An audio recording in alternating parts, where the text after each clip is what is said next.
Ladies and gentlemen, welcome back to another film review. I am your host, Jackson Powers. This is our second ever review. Our first one I made about a month ago, and you guys really took care of business there. So I have been trying. I am still a high school student, bear in mind, but we were finally able to crank out this film review. Today, we are looking at two of the 2021 first-round quarterbacks that right now project to be their team's franchise quarterback. We've got Trevor Lawrence from the Jaguars and Justin Fields from the Bears, and right now these guys look really solid. They're both getting a lot of hype, but I wanted to look at who I think is better and how I project them to do for the future. So without further ado, let's get right into it. Starting off with Lawrence, the dude has obviously been on quite the tear recently, but I think for most of his young career, he's been regarded as a bust. And part of that is just because he was such an elite prospect coming out of Clemson, truly one of the best quarterback prospects we've ever seen. But you look at those rookie year statistics, sub 60 completion percentage, right around 3,600 yards, 12 touchdowns, and 17 interceptions. That's not the line that you would expect out of a truly generational prospect like Lawrence was. But I don't really blame Lawrence for a lot of his rookie year struggles. In fact, I blame almost every other part of the Jaguars organization, but mainly this man right here, Urban Meyer, probably the worst coach in NFL history. The culture that this dude brought with him was clearly a toxic one. And when you are a guy like Trevor Lawrence, who obviously wasn't a project, but he certainly wasn't the most pro-ready quarterback of all time, when you need to get the mental side of the game a little bit more under wraps and your development is in the hands of this man right here under that toxic of a culture, it's really easy to see where it all could have went wrong. And as if Urban Meyer's toxicity wasn't enough for Trevor Lawrence, the schemes that he drew up made absolute sure that he had zero chance of accomplishing anything in this offense. If you look at the top of your screen, this Z receiver right here is about to run a 10-yard in route, and then Laviska Shenault in the slot right next to him is about to run a 10-yard out route. And the plan here is to be a little bit of a man beater where these cornerbacks would get a little bit discombobulated and kind of have to go through each other. But the spacing on this design is so horrible that these receivers are going to run into each other and trip and fall flat on their back to make sure that Lawrence has absolutely zero chance of getting the ball to him. Now, granted, this is not the greatest throw of all time, but you get the idea. The spacing here is terrible, and that was a really consistent theme throughout almost all of Urban Meyer's play designs. But the cherry on top of it all is that the talent issue on this team was so bad that it legitimately looked like the Jaguars were going out of their way to sabotage Lawrence's career. This play perfectly describes that. Shenault is going to motion to the inside. Lawrence takes a snap, and there's instant pressure in his face by these defensive tackles right here. The left side of this offensive line just got absolutely annihilated. But Lawrence gets the ball out quick, hits Shenault on the drag route, and it's off his hands to the defender. This situation was so bad for Lawrence that it truly takes a generational level prospect for your growth not to be stunted so bad that you are just a failure for the rest of your career. Kudos to Lawrence for being able to work his way through this, because we've seen this with guys like Sam Darnold, where they just get into an awful situation and their career is instantly over, but not Lawrence. He was able to work through this and has shown stardom in the league despite being in probably the worst situation for a rookie quarterback in NFL history. But enough about his rookie year. Let's talk about what Lawrence is doing right now that makes him so great. A lot of young quarterbacks are very sensitive and skittish to pressure and will react to it before they actually face it.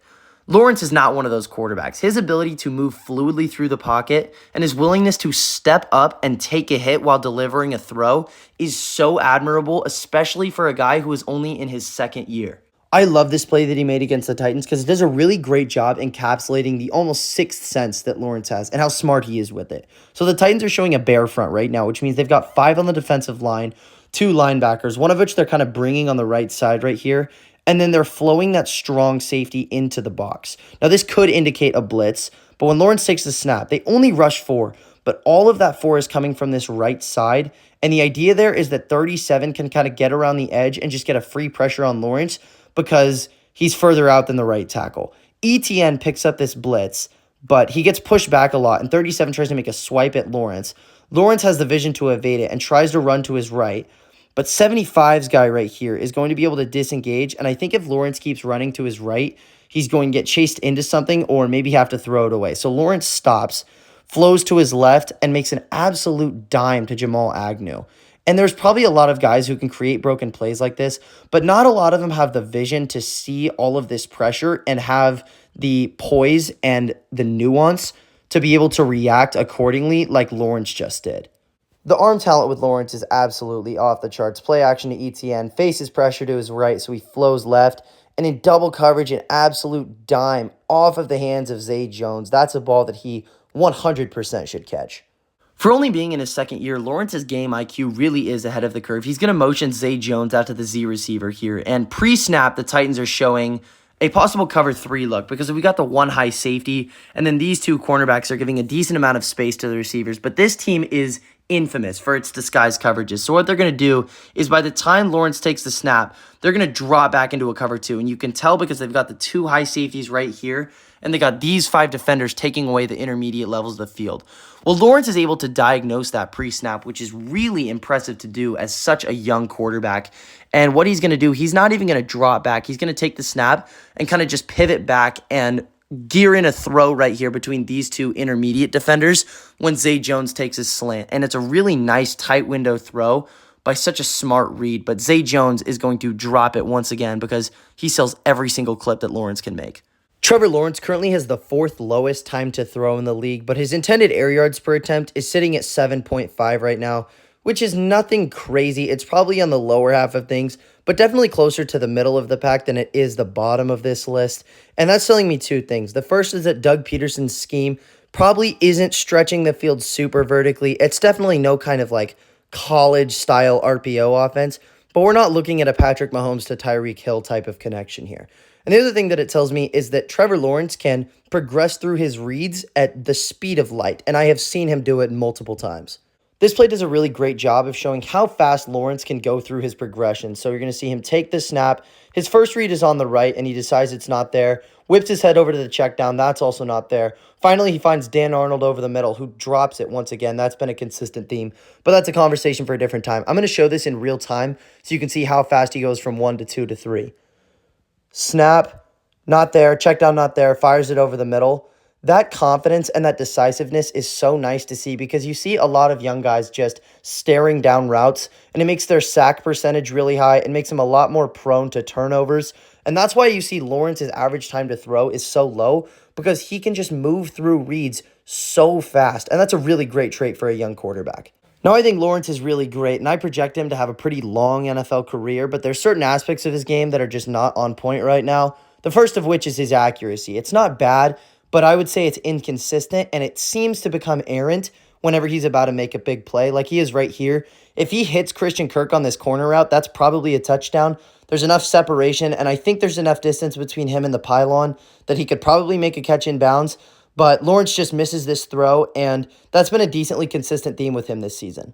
This is an example from week 1 where you're going to see Travis Etienne come out almost like a wheel route, but it's not as wide, and he gets enough separation here to where 10 times out of 10, that should be a touchdown at the NFL level, but Lawrence just sails it over his head. And it seems like there's a lot of these throws where it should be really easy, but Lawrence just overthrows it or sends it too far one way, and it doesn't end up being a completion. But it only seems to happen in times where there happens to be opportunity for a big play. In terms of his interceptions, Lawrence has done a really good job limiting that. He is the 6th lowest interception percentage in the league, but he is one of only 4 players with double-digit fumbles on the year. He has 10 fumbles this season, 4 of which came against this game in Philadelphia, and some of them were stupid where the rain made him drop the ball, but my concern is ones like this where he leaves the ball pretty unprotected in the pocket, and it's really easy for defenders to come up and just swipe it out of his hands on the off chance that he doesn't sense the pressure. Or like this one, in his most recent game against the Jets, this is just not a ball that should come out right here. Like, you have to do a better job of protecting it when you're going to go down. So that's kind of where I am with Lawrence right now. I do project him to enter that Josh Allen, Justin Herbert, Joe Burrow tier of quarterbacks because I really do think he's got it all to his game. The mental aspect is clearly in check. We saw that in his game IQ. The tools are definitely there. He's got a really strong arm, great arm talent, and he is really good as a runner. So I do think that he is going to be that level of quarterback in the future. The thing that I think he needs to do to enter that level is obviously fix the issues that I pointed out in the video. But the other thing I think he needs is a true wide receiver 1 because the targets on this team are clearly not getting it done. You saw the stupid drops that they had. Zay Jones is not going to be that guy. I do like Christian Kirk in the slot, and Evan Ingram is a cool athletic tight end to have, but none of them are going to be the number one option that Lawrence needs. Keep in mind, this team did trade for Calvin Ridley at the trade deadline, and I think if he can return to his 2020 form, that could be really great for Lawrence because one of his best traits is that he's very smart and he's a very QB-friendly wide receiver. So I do think that if Calvin Ridley can end up meshing with Lawrence, that's going to be the path for him to take that jump. But we'll see what kind of moves that the Jaguars can make this offseason. And I project Lawrence very, very highly for the future. But Lawrence is not the only quarterback that we're talking about this video. So let's take a look at Justin Fields. When you're watching Fields play, the first thing that pops off on your screen is how great of a runner he is, and that's thanks to two things. The first is just his pure straight line speed. He might be the fastest quarterback in the league when he's just running in one direction. And the other is that he's so hard to bring down. You cannot rule him out of a play until you see his knee touch the ground. And this play is a really good example of that, where he breaks the ankles of literally the entire Niners defense, despite the fact that all of them got him into a position where he was easily able to be brought down, and he just never went down. This is another good example where Justin Fields is going to take the snap, and the pocket is going to collapse pretty quick, and it gets bad enough to where Reddick is able to completely wrap up on him, but Fields is able to duck out of it and just use his legs to take it almost all the way to the house. He steps out right here at like the 10-yard line, but incredible rushing ability by Fields. In this game against Miami, Fields broke the single-game rushing record for quarterbacks because he was able to just get outside of the pocket and rip off massive runs like this because he's just so fast and hard to bring down. I want to look at this tackling again by Miami because it's like when you're playing Madden and you click onto the ball carrier and just spam square, like reach, dive, dive. None of them were able to even phase him on those tackles because his straight line speed is just so elite. The other thing that Fields is truly elite at is his deep ball, and he's able to complete them at a pretty high clip despite the fact that his situation isn't very pretty either. You look at his receivers, N'Keal Harry, Velus Jones, Equanimeous St. Brown. Not a lot of stardom going on here. One of, if not the worst in the league, and the offensive line isn't that much better, but Fields is still able to make a ton of plays through the air with these guys. If you look at the bottom of your screen, you have Equanimeous St. Brown lined up against Jair Alexander, and Alexander has outside leverage and is giving him leeway over the top.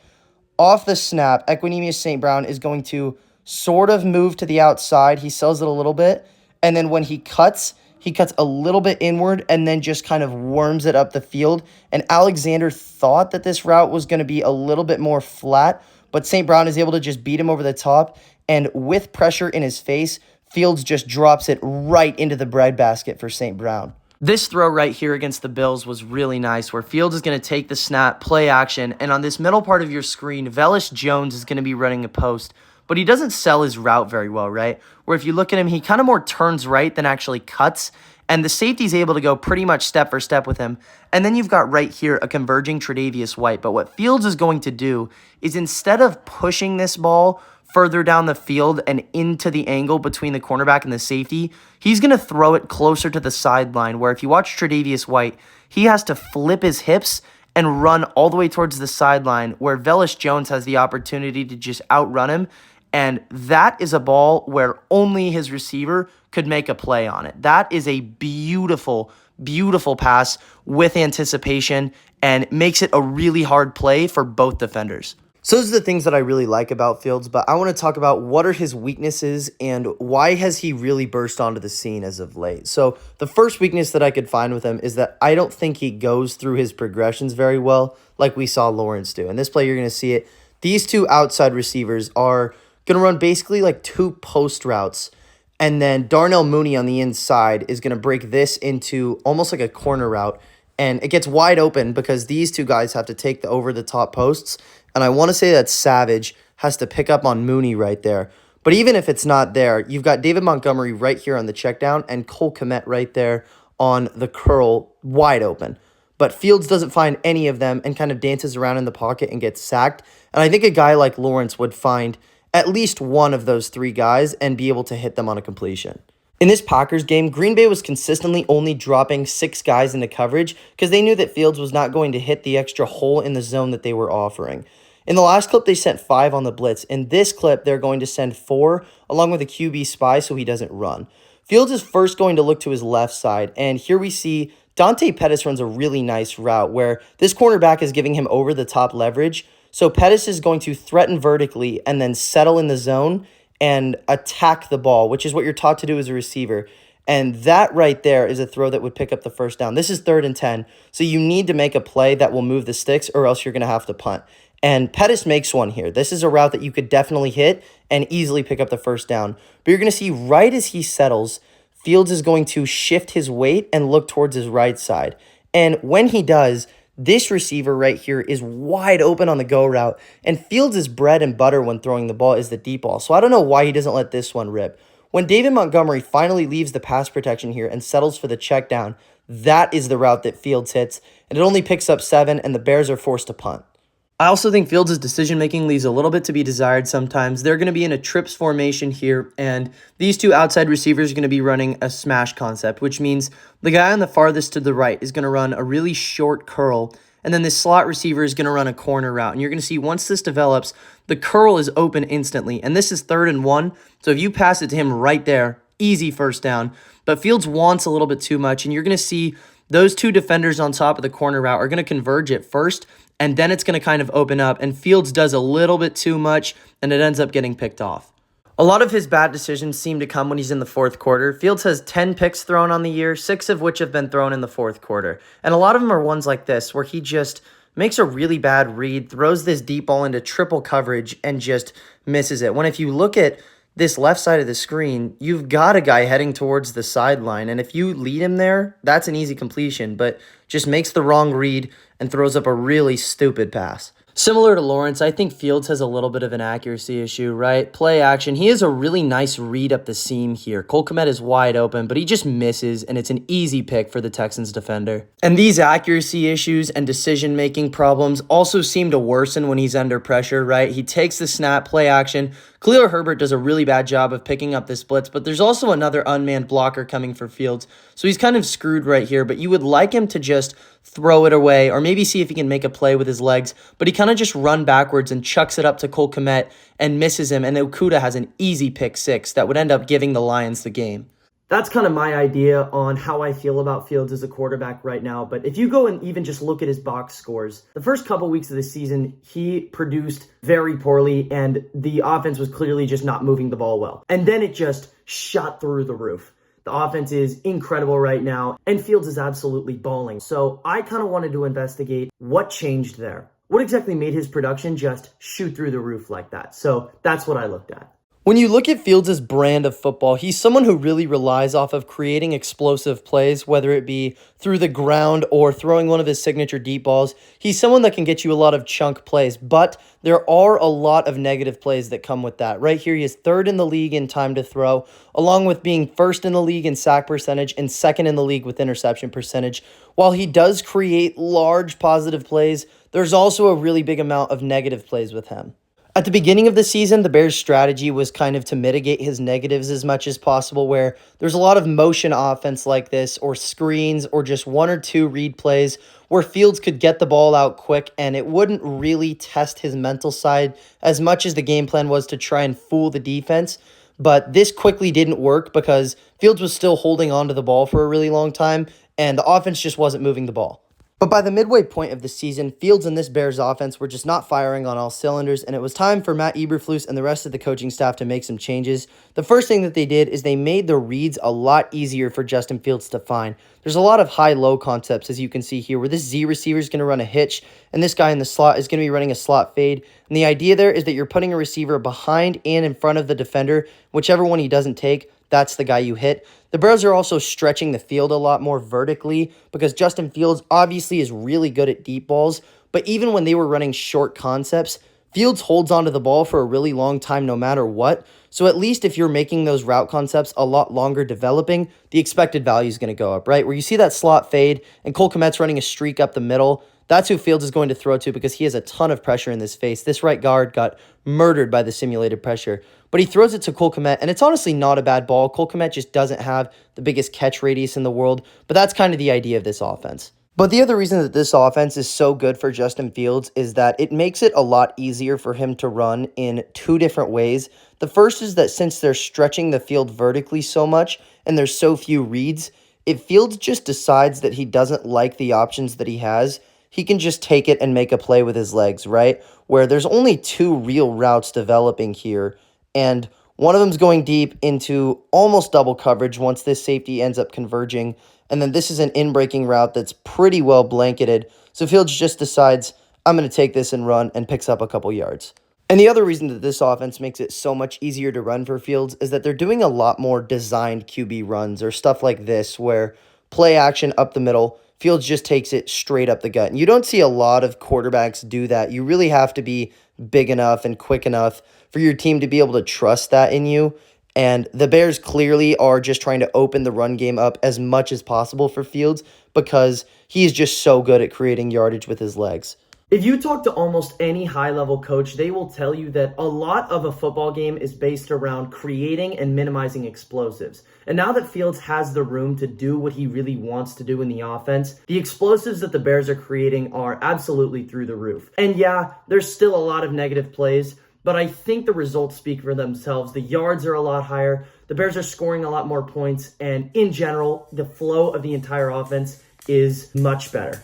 And that's going to conclude this film review today. I had a lot of fun making it. If I had to draw a conclusion on which one I like better, I would say Lawrence, because while I do think Fields creates more explosives, the gap between those two and how explosive they can be is a lot smaller than the gap between those two in how well they can run a quick game or how well they can break down a defense. Those advantages very clearly go to Lawrence. Shout out to my guy on Twitter, Cole Baggett, for making this beautiful thumbnail of the video that you're watching today. I'll put his Twitter link in the description of this video. Like I said, I had a lot of fun making this, so make sure you like, subscribe, click the bell. If you have any thoughts on this or any other suggestions of things that you want me to review, make sure you leave it in the comments, and I will see you guys next time.